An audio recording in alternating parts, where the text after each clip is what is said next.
palavra do Senhor no Evangelho escrito por Lucas, capítulo de número 7, onde estaremos lendo do versículo 1 ao versículo de número 10. Eu vou estar lendo e os irmãos acompanhem sua Bíblia. Lucas, capítulo 7, versículo 1 ao versículo de número 10, diz assim a palavra do Senhor. Tendo Jesus concluído todas as suas palavras dirigidas ao povo, entrou em Cafarnaum. E o servo de um centurião, a quem este muito estimava, estava doente, quase à morte. Tendo ouvido falar a respeito de Jesus, enviou-lhes alguns dos anciãos dos judeus, pedindo-lhe que viesse curar o seu servo. Estes, chegando-se a Jesus, com instância lhe suplicaram, dizendo: Ele é digno de que lhes faça isto, porque é amigo do nosso povo, e ele mesmo nos edificou a sinagoga. Então Jesus foi com eles. E já perto da casa, o centurião enviou-lhes amigos para lhes dizer: Senhor, não te incomodes, porque não sou digno de que entres em minha casa. Por isso, eu mesmo não me julguei digno de ir ter contigo. Porém, manda com uma palavra, e o meu rapaz será curado. Porque também eu sou homem sujeito à autoridade, e tenho soldados às minhas ordens, e digo a este: vai, e ele vai, e a outro: vem, e ele vem, e ao meu servo: faze isto, e ele o faz. Ouvidas estas palavras, admirou-se Jesus dele, e voltando-se para o povo que o acompanhava, disse: Afirmo-vos que nem mesmo em Israel achei fé como esta. E voltando para casa os que foram enviados, encontraram curado o servo. Vamos orar mais uma vez. Amado Deus e Pai, em nome de Jesus, somos gratos ao Senhor nosso Deus pelo privilégio de mais uma vez ouvirmos a Tua palavra. E pedimos neste momento que o mesmo Espírito que inspirou os escritores da palavra sagrada esteja agora iluminando nossos entendimentos para compreender, ó Pai eterno, a Tua vontade. Que o Teu Espírito Santo esteja assim operando na vida de cada um dos Teus filhos aqui presentes, daqueles que nos ouvem, e que a razão pela qual essa palavra ela foi escrita, o propósito pela qual, ó Pai eterno, está sendo pregada nesta noite, esse objetivo possa ser alcançado. E é na dependência do Teu Espírito que nós oramos e já te agradecemos em nome de Jesus. Amém. Podeis tomar assento, irmãos? Louvado seja Deus. Esta semana, aconteceu mais uma vez. Eu trabalho, como alguns irmãos sabem, sou vendedor, de autopeças. E ali foi uma cliente e pediu para mim um retrovisor de um determinado veículo. E pediu que eu trouxesse ali as opções que eu tivesse na loja. E eu trouxe ali um original e um paralelo. E quando eu coloquei as duas peças no balcão diante dela, ela olhou para mim e falou assim: são iguais. Eu me dirigi para ela e disse: são parecidas. Essa é a original, essa é a réplica. Mas é tudo igual, eu falei, aparentemente. E comecei a pontuar ali algumas diferenças que ela não tinha notado. E expliquei que o paralelo tinha uma visão distorcida, inclusive em alguns casos produz um zoom, e a pessoa fica sem uma noção exata de espaço, e que também costuma trepidar quando passava em alguns locais que não fossem muito bem que o terreno não fosse muito bem, né, planeado. Expliquei para ela também que, se ela tivesse garagem apertada, o paralelo não dobra como o original, né, Marcão? Não dobra como o original. E depois de 2 ou 3 vezes que ele fosse acionado, poderia quebrar na sua mão. E o original não. O original tinha uma visão muito boa, era firme, ele reclinava quantas vezes fosse necessário e, acima de tudo, a durabilidade era muito maior. Por que eu estou usando este acontecimento e chamando a atenção dos irmãos para esse fato? Que nem sempre aquilo que parece traz também os mesmos benefícios daquilo que é o original. Trazendo para as nossas vidas, sabemos que Jesus mesmo disse que as coisas espirituais também poderiam ser comparadas dessa maneira. Ele disse que é pelo fruto que se conhece a boa árvore, e que da mesma fonte não pode proceder 2 tipos de água. Tem certos resultados, tem certos benefícios, tem certos serviços que somente o cristão genuíno, aquele que de fato a fé salvífica age na vida dele, é que pode reproduzir certas ações. Muitos podem até se vestir como crente, falar como crente, mas o procedimento que agrada de fato a Deus, somente aquele que é lavado e remido pelo sangue do Cordeiro. E esse texto que nós estamos mencionando aqui, ele tem muito a nos ensinar a respeito da fé. E aqui estamos falando da fé salvífica, aquela que nos leva a debruçarmos e descansarmos na obra vicária de nosso Senhor e Salvador Jesus Cristo. E por meio dela, o Espírito Santo aplica à nossa vida todas as suas virtudes.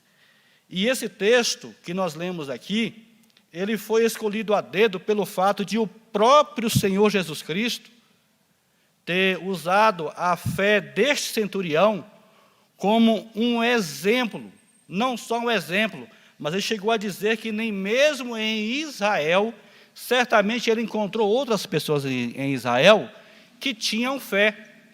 Poderia aqui enumerar diversas pessoas, mas nem mesmo em Israel ele encontrou sequer uma pessoa que tivesse uma fé que pudesse ser comparada à fé desse centurião.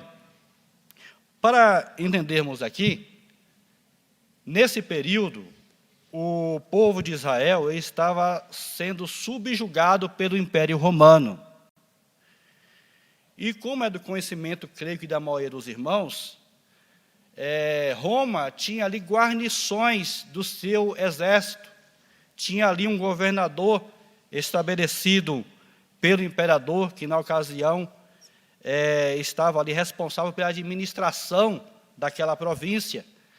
E aquelas guarnições havia em cidades estratégicas centuriões, que eram chefes, que eram autoridades militares responsáveis para manter a ordem e a disciplina naquele território conquistado. E esse centurião era uma dessas autoridades militares. E diz a Bíblia que depois de Jesus ter concluído todas essas palavras, que palavras são essas? Nós vamos ver aqui nos capítulos que antecedem o capítulo número 7, um resumo do Sermão da Montanha, que é descrito de uma forma mais ampla nos capítulos também ali em Mateus, aqui em Lucas de uma forma mais resumida. E é interessante que as últimas palavras ditas por Jesus no Sermão do Monte diz assim: porque me chamais Senhor, Senhor, e não fazeis o que vos mando? Todo aquele que vem a mim e ouve as minhas palavras e as pratica, eu vos mostrarei a quem é semelhante. É semelhante a um homem que, edificando uma casa, cavou, abriu profunda vala e lançou os alicerces sobre a rocha. E vindo a enchente, arrojou-se o rio contra aquela casa, e não pôde abalar, por ter sido bem construída. Mas o que ouve e não pratica é semelhante a um homem que edificou uma casa sobre a terra, sem alicerces, e arrojando-se o rio contra ela, logo desabou, e aconteceu que foi grande a ruína daquela casa. É importante observar porque isto aqui está diretamente relacionado à fé, porque a fé vem pelo ouvir, e o ouvir a palavra de Deus. Nós sabemos muito bem, somos instruídos a respeito disso, que diante de Deus, ninguém de maneira alguma tem a capacidade de ser justificado diante de Deus por meio das obras. Ninguém consegue viver uma vida plenamente santa diante de Deus. E por conta disso é que o próprio Senhor Jesus Cristo, ele assumiu a forma humana e ali na cruz do Calvário se ofereceu como sacrifício pelos nossos pecados. E uma vez que esse sacrifício ele foi feito, ele foi perfeito, a única forma de nós tomarmos posse, de nós nos apoderarmos desta bênção, é por meio da fé. Mas mesmo esta fé, ela não é produto da capacidade humana. Essa fé é um dom de Deus. E é por isso que o apóstolo Paulo, escrevendo aos Efésios, no capítulo de número 2, e o versículo de número 8, 9 e 10, ele vai dizer: porque pela graça sois salvos mediante a fé. E isso não vem de vós, é dom de Deus, não de obras, para que ninguém se glorie, pois somos feitura dele, criados em Cristo Jesus, para as boas obras, as quais Deus de antemão preparou para que andássemos nela. Então nós vamos observar aqui que todo aquele que é nascido de Deus, Deus preparou de antemão boas obras para que nós andássemos nela. E essas boas obras, elas precisam ser vistas, ser notadas, elas precisam estar em evidência na vida de todo aquele que professa fé na pessoa bendita de Jesus Cristo. E é isso que nós vamos aqui, com a ajuda de Deus, ver neste texto que nós acabamos de ler, essas evidências na vida desse centurião. E a primeira evidência que nós vamos ver aqui, nós vamos falar de 3 evidências aqui. A primeira é em relação ao próximo, a segunda em relação a nós mesmos e a terceira é em relação a Deus. A primeira em relação ao nosso próximo. Nós vamos observar aqui do versículo de número 3, do versículo de número 2, ao versículo de número 4, que Jesus, ele se relacionava muito bem, que o centurião, ele se relacionava muito bem com o seu próximo. Lembre-se que eu disse que ele era um centurião, um cidadão romano, uma autoridade romana, mas que estava em Israel. E necessariamente ele estava ali inserido na sociedade judaica. E mesmo sendo ele o dominador, ele agia com misericórdia e com generosidade com aquele que estava sendo subjugado. O texto vai dizer que, e o servo de um centurião, a quem este muito estimava, estava doente e quase à morte. Tendo ouvido falar a respeito de Jesus, enviou-lhes alguns anciãos dos judeus, pedindo-lhe que viesse curar o seu servo. Estes, quem? Os anciãos, chegando a Jesus com instância, ou seja, insistindo bastante com Jesus, suplicaram, inclusive, intercederam por aquele centurião, dizendo: ele é digno de que lhes faça isso, porque ele é amigo do nosso povo, e ele mesmo nos edificou a sinagoga. Uma pessoa que de fato tem uma fé em Cristo Jesus, que tem Jesus como o Senhor e Salvador da sua alma, ele de fato vai se relacionar bem com as pessoas com quem ele convive. Ele era um centurião, ele estava aí na condição de autoridade. Ao contrário de muitas outras situações em outros lugares, mas aquele homem, ele se demonstrou uma pessoa benevolente, uma pessoa benigna, uma pessoa generosa. Inclusive, ele mesmo foi quem bancou, foi ele quem arcou com as despesas da construção da sinagoga, para que os judeus pudessem ali estar realizando as suas reuniões.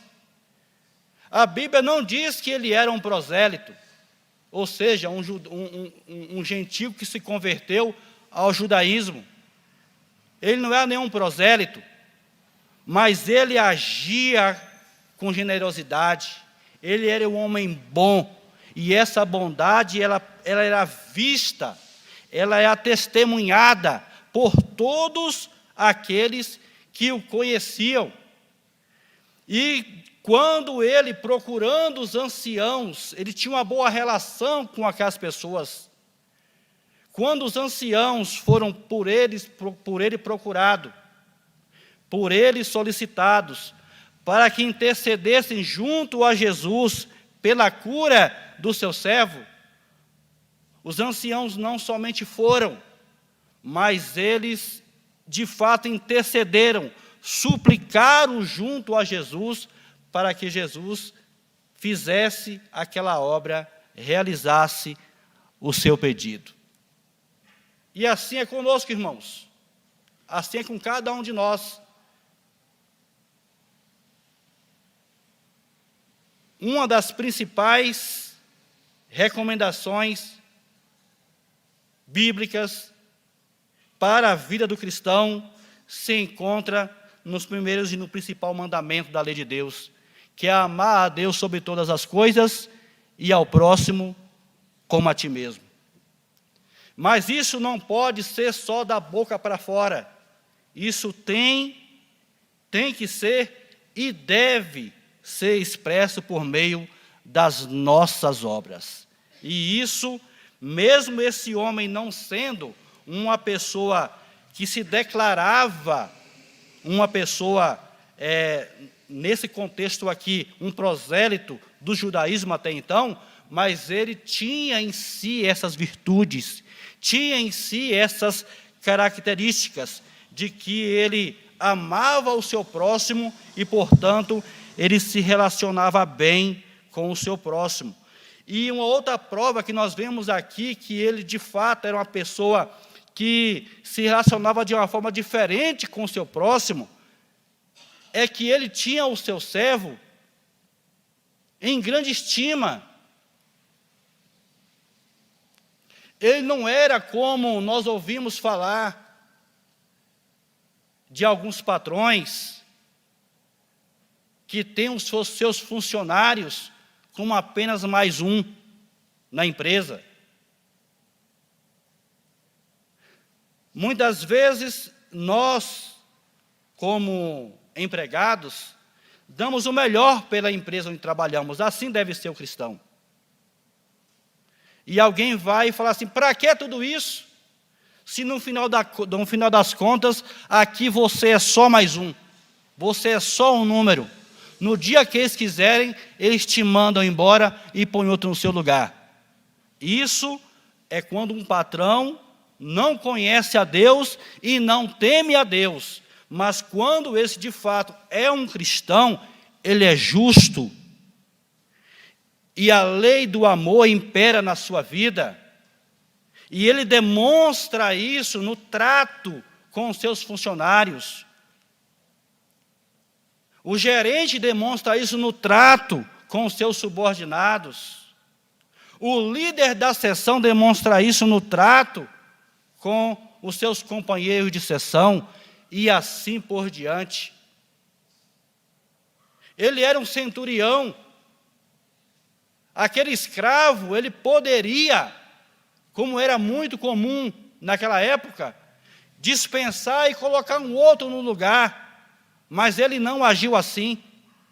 Ele foi até o mestre, melhor dizendo, ele pediu para que fossem até o mestre interceder, não por ele, mas pelo seu servo. E eu fico imaginando aqui uma situação, irmãos, que não é a todo mundo que tinha a oportunidade de ter com Jesus, de estar com Jesus, de pedir algo para Jesus. A concorrência era muito grande. E aquele homem teve aquela oportunidade. Talvez fosse a única que ele teria. Ele poderia pedir muita coisa para si, mas ele falou: não, eu vou pedir pelo meu servo. Nós vemos aqui essa primeira evidência na vida de uma pessoa que de fato tem fé em Jesus, que tem o Senhor Jesus como de fato o Senhor da sua vida e o Salvador da sua alma. Ele ama o próximo, ele é generoso, ele é caridoso, ele é misericordioso. Tudo isso por conta da lei do amor que impera na sua vida. E um outro ponto muito importante que nós devemos destacar como virtude na vida deste homem, proveniente, com certeza, dessa fé, é que ele era uma pessoa que fazia uma análise, ele tinha o verdadeiro entendimento de quem ele era, ele tinha um autoconhecimento de si mesmo, e ele sabia que para a sociedade ele poderia ser um centurião, uma autoridade, mas diante de Deus ele era um pobre, miserável e pecador. E nós vemos isso claramente nesse texto, quando no versículo de número 3, ele pede para que os anciãos dos judeus fossem até Jesus e eles intercedessem por ele. Jesus veio até ele, atendendo ao seu pedido. E quando Jesus estava perto de chegar na sua casa, quando lhe veio a notícia de que Jesus estava chegando, aquele homem entrou em desespero. E falou: mas como assim? Ele está vindo aí. Não, eu não estou preparado para receber Jesus na minha casa. eu não sou digno de receber no meu teto o Senhor Jesus? É o Senhor Jesus quem está vindo.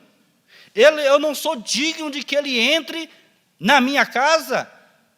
E havia, naquela época, situações em que, quando um judeu se achava na casa de um gentil, havia muitas represálias por parte daquele povo. Ele está vindo, eu não sou digno, ele vai acabar arrumando a confusão para ele, porque está vindo na minha casa. O que ele faz agora? Ele pede para que amigos seus, que estão com ele na sua casa, e fala: ó, vai lá. Vão lá. Diga para ele que ele não precisa vir até a minha casa. Eu não me achei digno de que fosse até ele. Por isso eu pedi para que os anciãos fossem até ele. Mas que ele manda uma só palavra e o meu rapaz ficará curado. Louvado seja o nome do Senhor.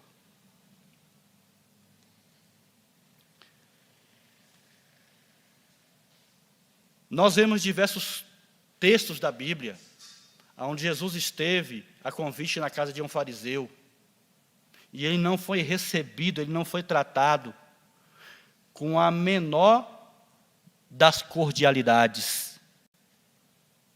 Precisou vir uma mulher pecadora e dar a devida honra ao Senhor Jesus, ainda que fosse em uma casa alheia. Nós vemos ali que esse milagre foi realizado em Cafarnaum, e o próprio Senhor Jesus disse que naquela cidade ele não operou mais milagres por causa da dureza do coração daquele povo. Veio para o que era seus, mas os seus não o receberam. Mas esse centurião, um estrangeiro, alheio às promessas,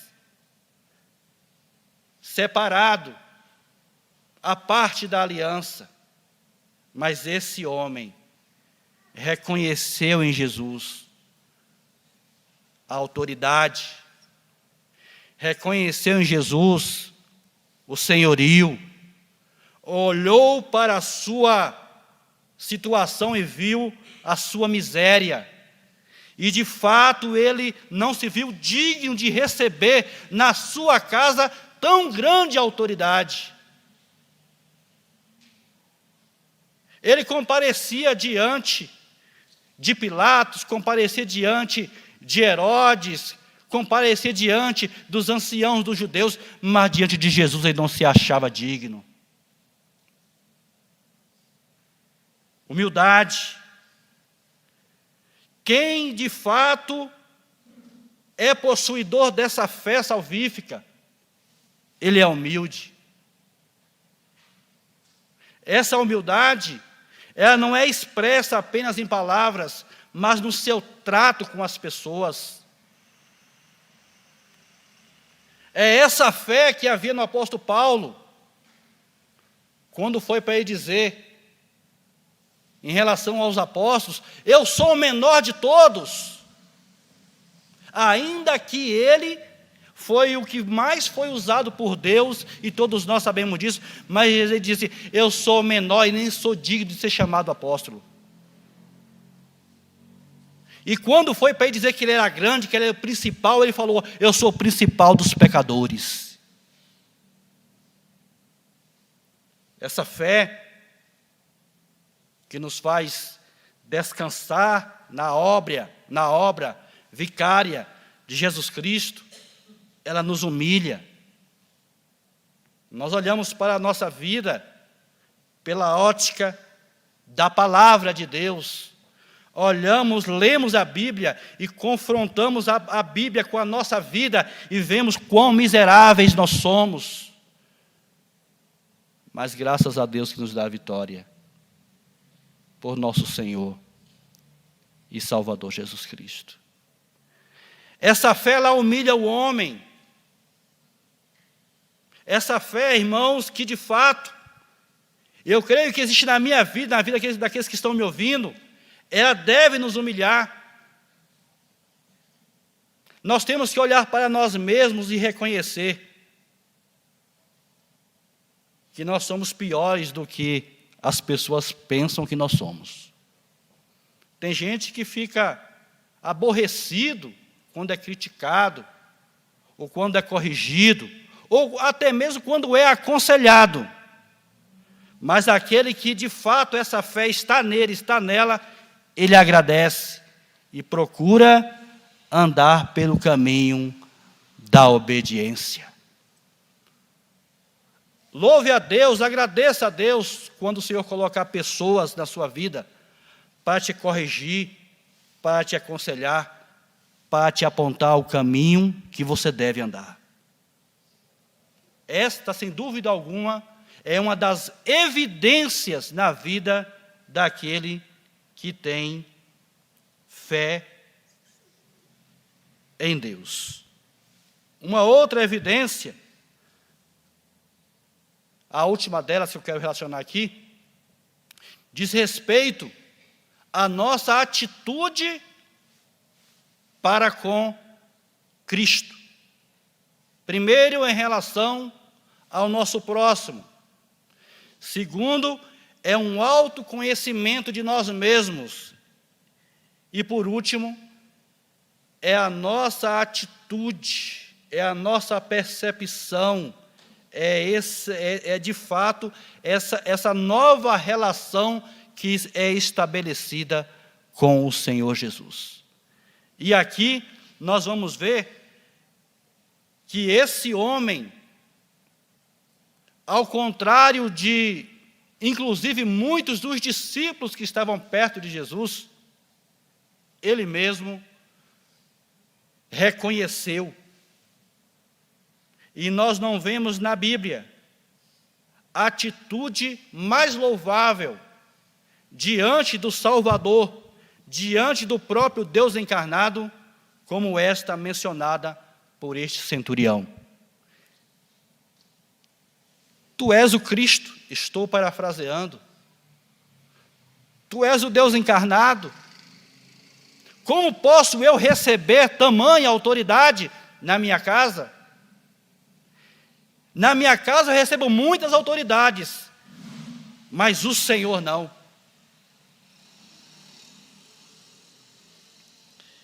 E aqui com temor e tremor,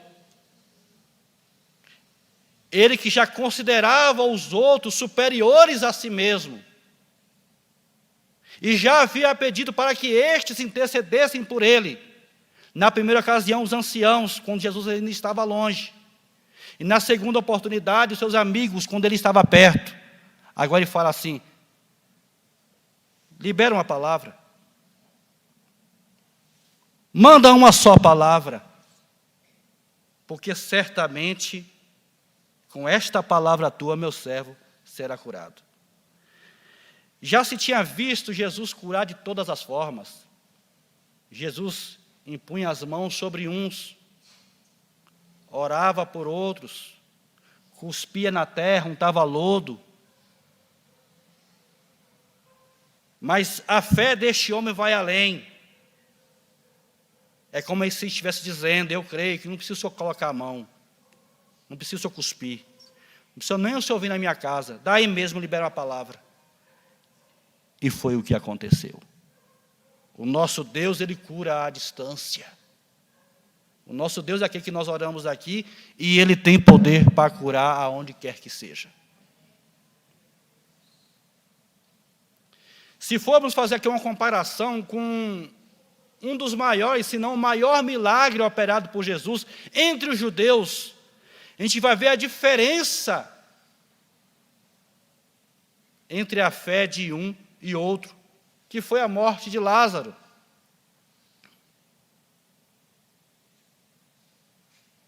mandaram recado a Jesus para que ele viesse logo. Quando Jesus chegou, Lázaro tinha morrido. Qual foi a reação de Marta? Ah, Senhor, se o Senhor estivesse aqui, meu irmão não teria morrido. Olha a diferença. Olha a diferença. Aquele homem esperou pacientemente na sua casa. E de maneira nenhuma ele apressou Jesus para vir. Pelo contrário, daí mesmo, Senhor. Depois que Jesus vem, e o Senhor diz que se de fato ela cresce, que se de fato ela acreditasse, seu irmão iria ressuscitar. Ela dizia assim, na ressurreição dos justos, é verdade. Nos últimos dias, é verdade. E ali estava o dono da vida, diante dela, o Senhor da vida. E ela não entendia. Mas aquele homem entendia. E ele disse, manda a palavra. Manda a palavra. Libera a palavra, porque certamente, se o Senhor assim o fizer, o meu servo será curado.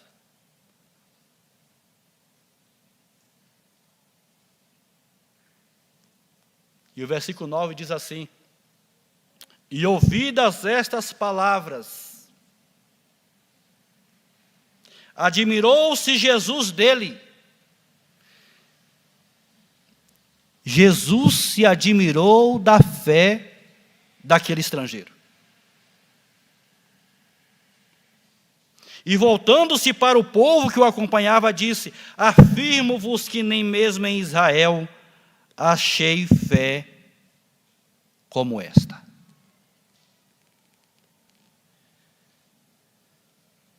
Nós não temos tempo e nem é o nosso objetivo aqui falar sobre a natureza da fé, a base da fé. Mas nesse período que nós tivemos aqui, nós podemos ver quais são as evidências quando essa fé de fato está na vida daquele que crê verdadeiramente em Cristo. Primeiramente, ele é uma pessoa bem relacionada. Depois ela é uma pessoa que tem consciência de quem ela verdadeiramente é. E sempre vai considerar o seu próximo superior a si.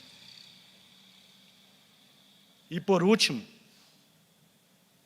e sem dúvida alguma, vai reconhecer em Cristo a sua divindade, o seu senhorio e a sua autoridade.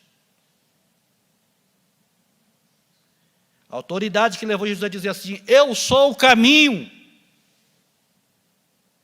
a verdade e a vida. E ninguém vem ao Pai se não for por mim. Sabe por que você crê nisso? Sabe por que você reconhece isso? É porque de fato a fé está operando em você. É porque de fato o Espírito Santo faz morada em você. Porque a palavra de Deus nos diz que ninguém diz que Jesus é o Senhor se não for pelo Espírito Santo. Concluindo aqui, existe muito pobre que é arrogante na sua pobreza, como existe também muito rico que é humilde na sua riqueza. Não se trata de status social, mas sim como você se encontra diante de Deus. E a palavra de Deus nos diz que quem está em Cristo, nova criatura é. As coisas velhas se passaram e eis que tudo se fez novo. E é por isso que dessa fonte tem que jorrar água boa, água potável, água cristalina. É o que se espera, é o que deve ser notado, é o que deve ser evidenciado em nossa vida, não pelo que nós falamos, mas por aquilo que nós fazemos. Tiago desafia a quem quer que seja: me mostre a tua fé. Você tem fé? Parece que é algo tão subjetivo. E eu vou te mostrar a minha fé por meio das minhas obras.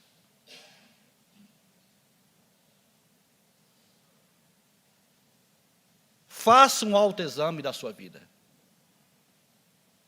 Olhe para dentro de si mesmo.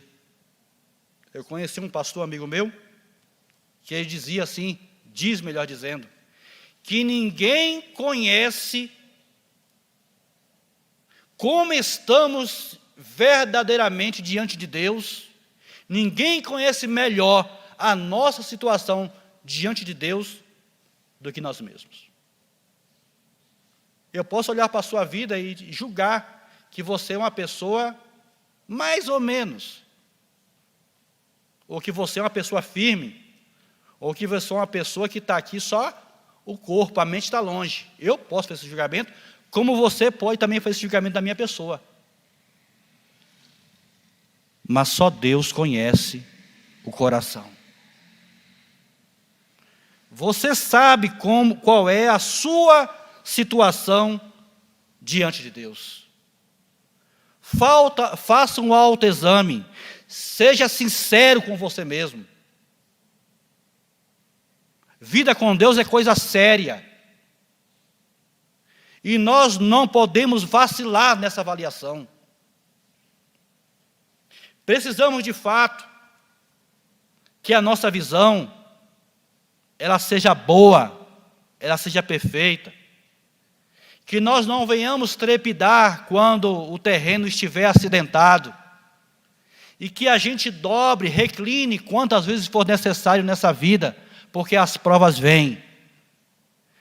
E que a fé que a gente professa em Cristo de verdade, verdadeiramente, não dure uma semana, um mês, um ano, mas que possamos naquele grande dia comparecer diante do Senhor e guardar o bom depósito. Cumpra a sua carreira. Não fuja do combate. Faça o que for necessário. Se humilhe nesta noite diante do Senhor, mas peça para que Ele te ajude a conservar, a manter o bom depósito que é a fé. Amém, meus irmãos?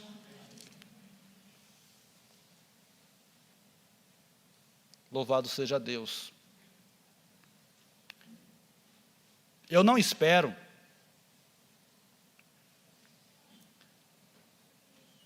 isso à luz da palavra de Deus, que nenhum de nós tenhamos todas essas características na sua plenitude. Mas que pelo menos nós tenhamos desejo de que essas virtudes sejam vistas em nós e que nós de fato nos esforcemos para que elas sejam vistas. E o que me faz ter confiança de pregar esta palavra e te aconselhar, além de fazer essa avaliação, suplicar a Deus para que Ele o ajude, é porque a Bíblia diz que aquele que em vós começou a boa obra, a aperfeiçoará até o dia de Jesus Cristo.